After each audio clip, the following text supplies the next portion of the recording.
There is a silence that only comes when something is dying. Not the peaceful quiet of a Sunday porch, but the kind that presses against a man's chest and makes him breathe shallow, because even air feels too heavy to pull in. Silas Drifter had heard that silence twice before in his life. Once when his mother passed in the back bedroom. Once when his young wife died after only 2 winters. Now that same silence filled his stable in the Texas hill country, thick and choking, as the heat of early July settled over his ranch. Before dawn, a sound woke him. A dry, hollow cough coming from the stable. He knew horses. He had raised them since childhood. That sound was wrong. It meant trouble. It meant something was slipping away. Silas pushed out of bed before his eyes were fully open. The floorboards were cold under his feet. He shoved his arms into a flannel shirt and stepped outside. The sky held a faint purple glow, the last shade before sunrise. He did not pause to admire it. He moved fast, crossing the yard to the stable where the door hung crooked on its hinges. He had meant to fix it months ago, but kept telling himself he would get to it tomorrow. Inside, the smell hit him hard. Sweet and sour, like rot. A sickness smell. Drummer lay in the first stall. Silas stopped where he stood. In 20 years, that horse had never lain down when someone entered. Drummer always greeted him, always stood, always nudged his shoulder like an old friend. Now the horse lay stretched on his side, ribs lifting in faint, weak breaths. His eyes were closed. His coat burned under Silas's palm when he touched the thick neck he knew better than his own reflection. "Easy, boy," Silas whispered. But the horse did not respond. He forced himself to move, forced himself to count. Each stall told the same story. Horses lying flat, breathing too fast or not fast enough. Eyes dull, bodies trembling.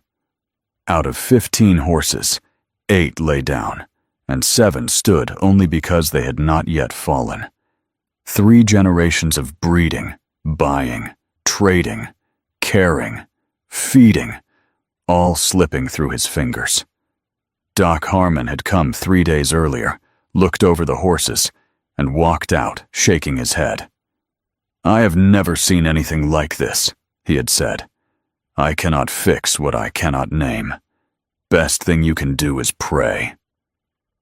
But Silas had prayed. He prayed until his voice cracked. Nothing changed. He drew in a slow breath and pulled a worn letter from his shirt pocket. The edges had gone soft from being handled too often. He opened it again, though he already knew the words. "Dear Mr. Drifter, I accept your proposal. I will arrive on the 2:15 train from Kansas City on the 14th of July. I am not a fancy woman. I do not require fancy things. I can cook and clean and keep a house in order. I hope that will be enough. Respectfully, Grace Sullivan." Today was the 14th. In 9 hours, a woman he had never met would step off a train expecting a husband with a working ranch, expecting a home with a future, expecting a man who had something to offer. Silas looked at his horses one more time and felt something inside him break. That afternoon, he stood on the train platform, sweating through his cleanest shirt. His pocket watch read 2:23. The train whistle sounded from the east, low and lonely. When it rolled into the station, 3 people stepped off. An old woman, a man in a bowler hat, and her. Grace Sullivan paused on the bottom step before she touched the platform. Her calico dress was simple, her face thinner than the photograph she had sent. Her brown hair was pinned back, though strands had come loose in the heat. She did not smile. Silas walked toward her. "Miss Grace?" She nodded. "Mr. Silas."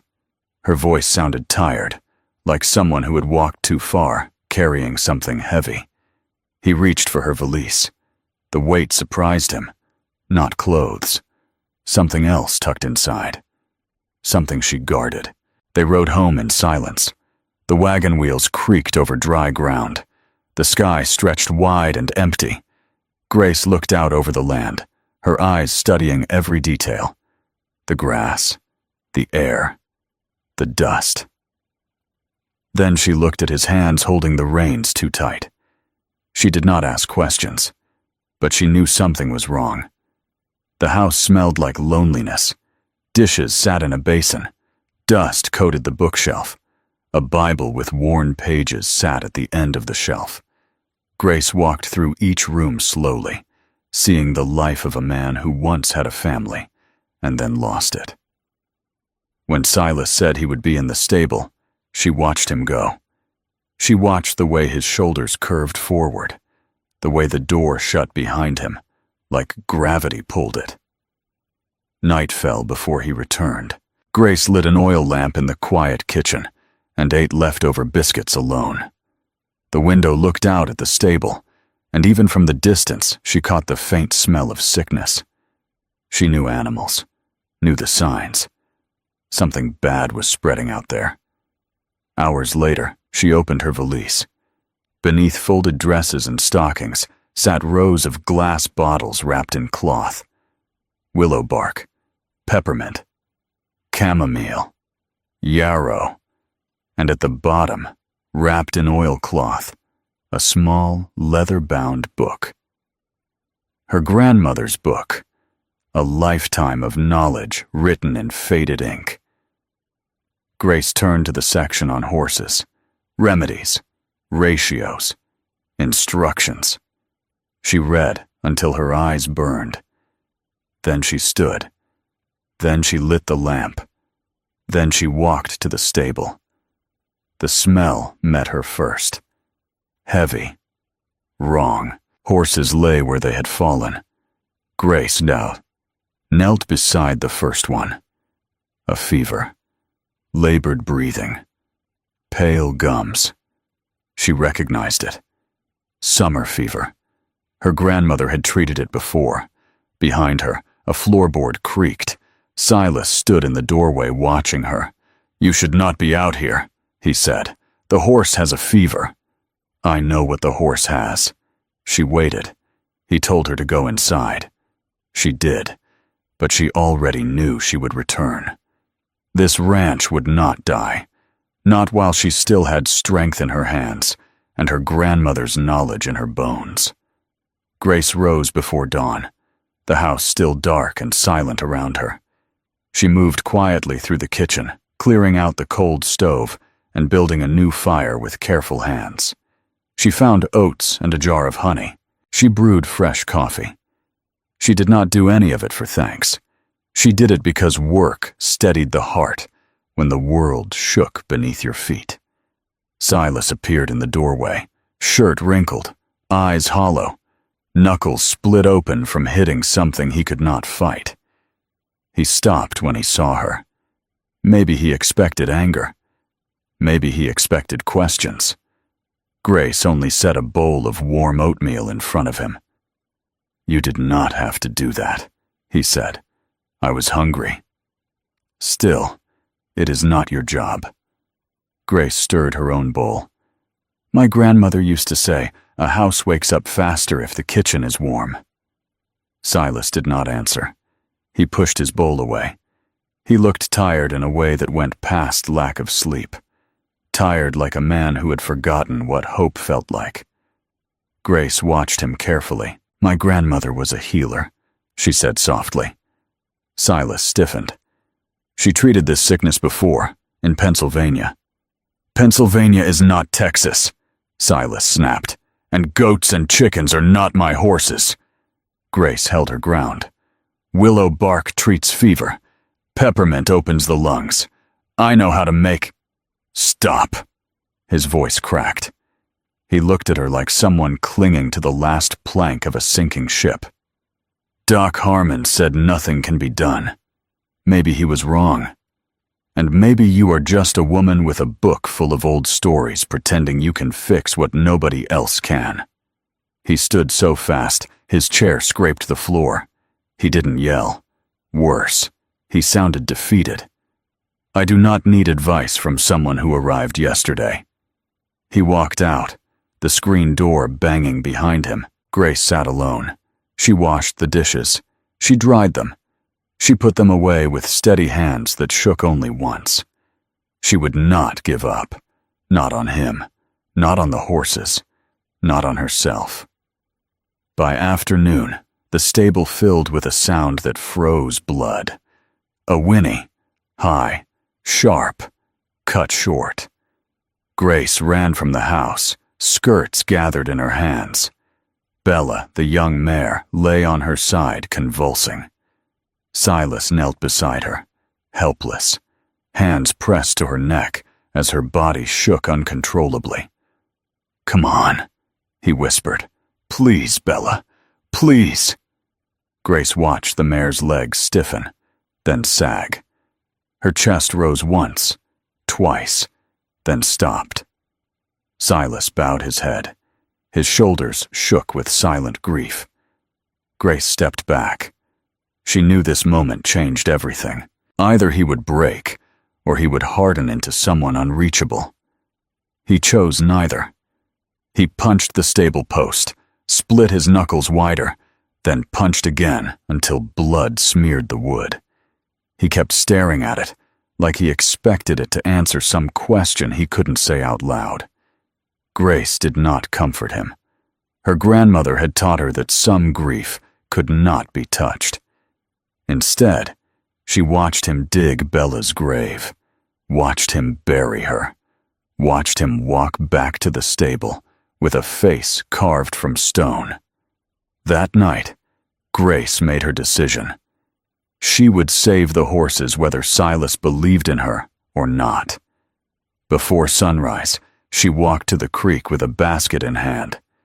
The land looked nothing like Pennsylvania, but sickness did not care about geography. Willow bark grew here. Peppermint grew near shallow water. Chamomile bloomed in rocky patches. She cut what she needed, her hand steady though her heart pounded. By noon, she had enough for 3 batches of medicine.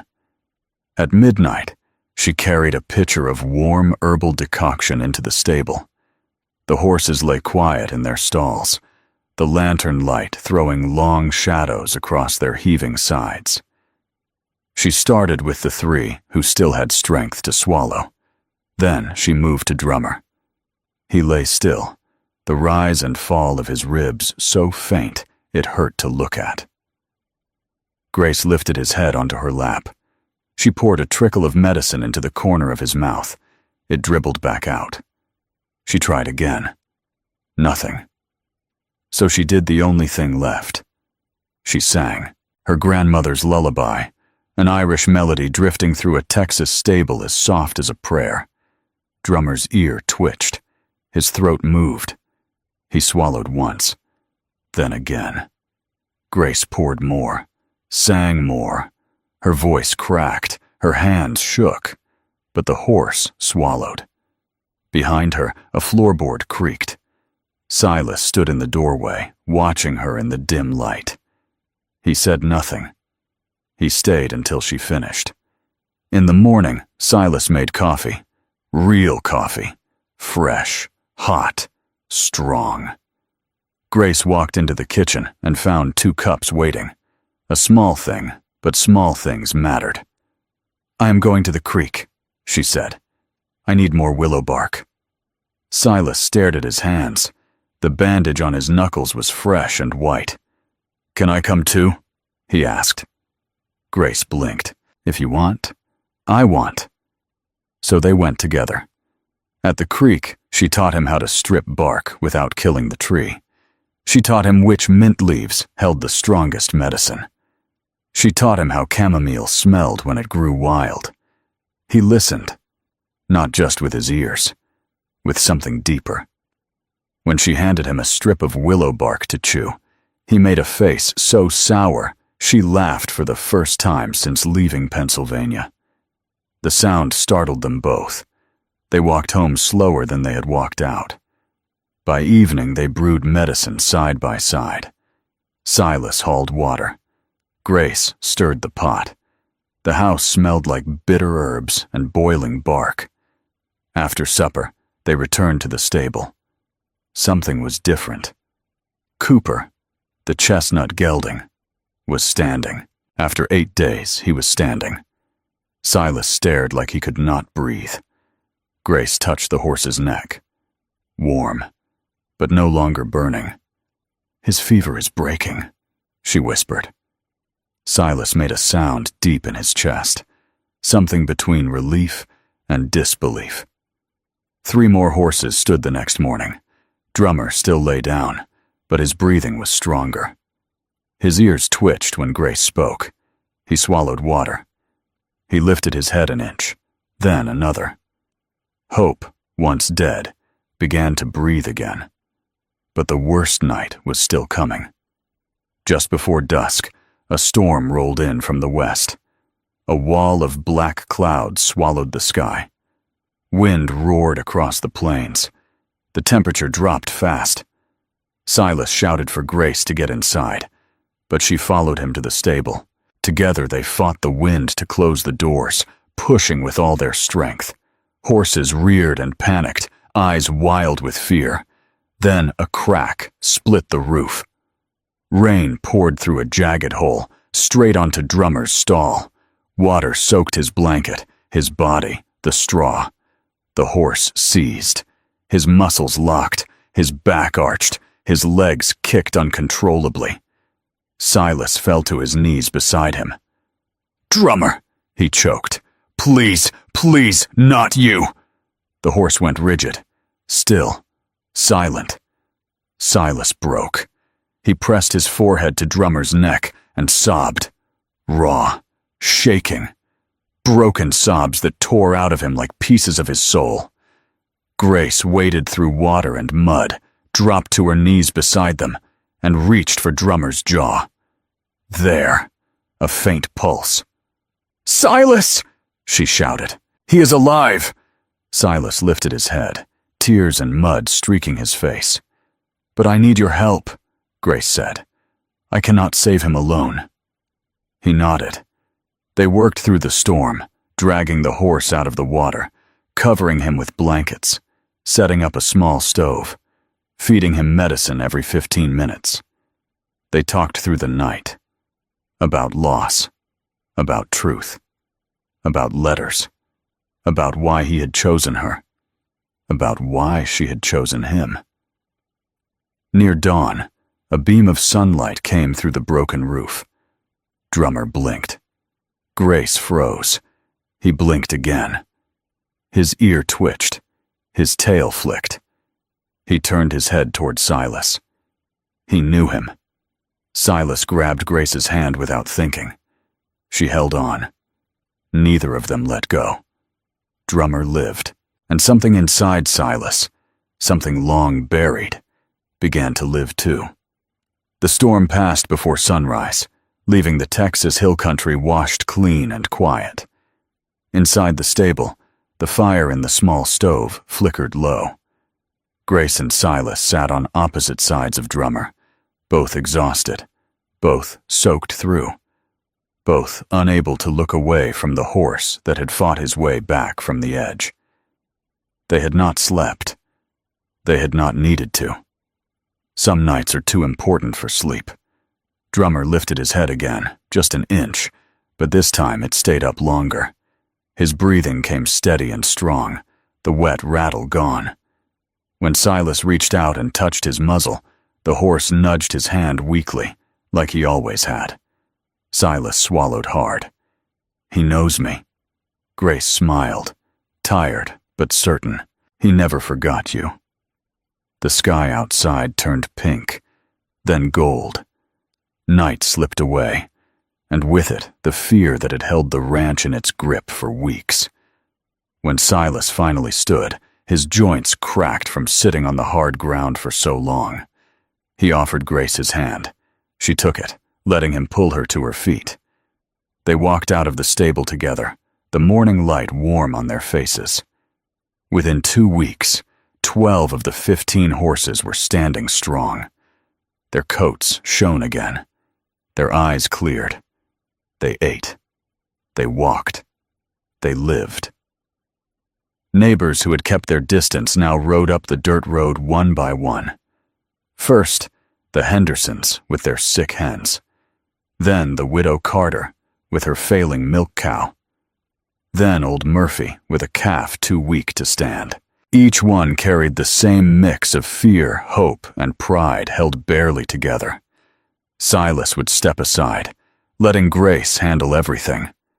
He never announced it. He never explained it. He simply watched her kneel beside animals, speak softly to them, measure herbs in her hands the way other folks measured prayer, and work with the steady confidence of someone raised to heal what others thought could not be healed. Every time a calf stood, every time a hen laid again, every time a neighbor wiped their eyes at a second chance, Silas felt something shift inside him. People who once pitied him now looked at him with something close to respect, but they looked at Grace with awe. One afternoon, Murphy came riding fast, dust rolling behind his horse. He tipped his hat. "Ma'am, that calf of mine is running laps around the barn. Never seen anything like it." Grace smiled. "Just needed the right help." Murphy turned to Silas. "You hang on to her. She's worth more than every horse in this county." Silas felt heat rise in his face. Grace looked down, pretending she didn't hear, but she heard every word. As summer stretched on, the ranch transformed. Silas fixed the roof, patched fences, repaired the porch rail. His hands, once heavy with grief, moved with purpose again. Grace worked beside him. She cleaned the house, organized the kitchen, laughed sometimes, softly, almost shyly, the way a person laughs when she hasn't been allowed to for a long time. One evening, Silas came to her with something new in his eyes. Not sadness, not worry, something warmer. "I want to show you something." Grace followed him around the house to the small shed he had spent weeks repairing. When she stepped inside, her breath caught. The walls had been whitewashed smooth. Shelves lined the sides, ready for jars and bottles.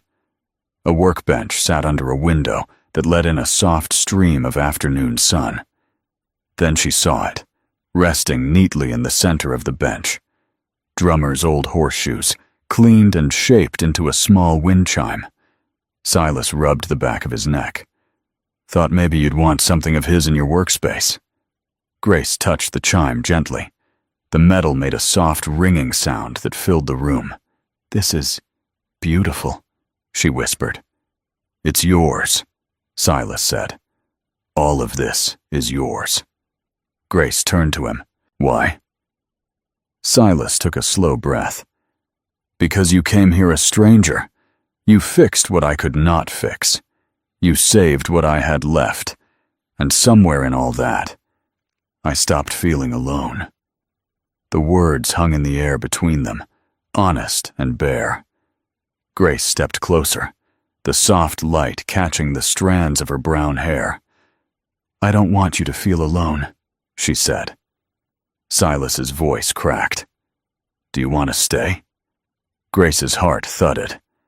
"Are you asking because of the letter, or because of me?" Silas shook his head. "Not the letter. I'm asking because this ranch feels alive again. Because you're the first person who's walked into this house and made it feel like home. Because when I think about tomorrow, I want you in it." Grace looked down for a moment at her hands, hands that had healed animals, hands that had carried old knowledge across 1,000 miles of land. Then she looked up at him. "I want that too." Silas exhaled like a man who had held his breath for years. Grace stepped out onto the porch. Silas followed. They sat together, shoulders touching, watching the sun sink over the Texas horizon. The sky turned gold, then orange, then deep purple. Drummer nickered softly from the paddock, his coat glowing in the last light of day. Crickets sang in the grass. A warm wind carried the scent of earth and new beginnings. Silas rested his hand on Grace's. She did not pull away. Neither of them spoke. They didn't need to. Some stories begin with sickness. Some begin with storms. But the best ones begin again. Right here. On a porch in Texas. With two people who thought they were broken, discovering they were never meant to heal alone.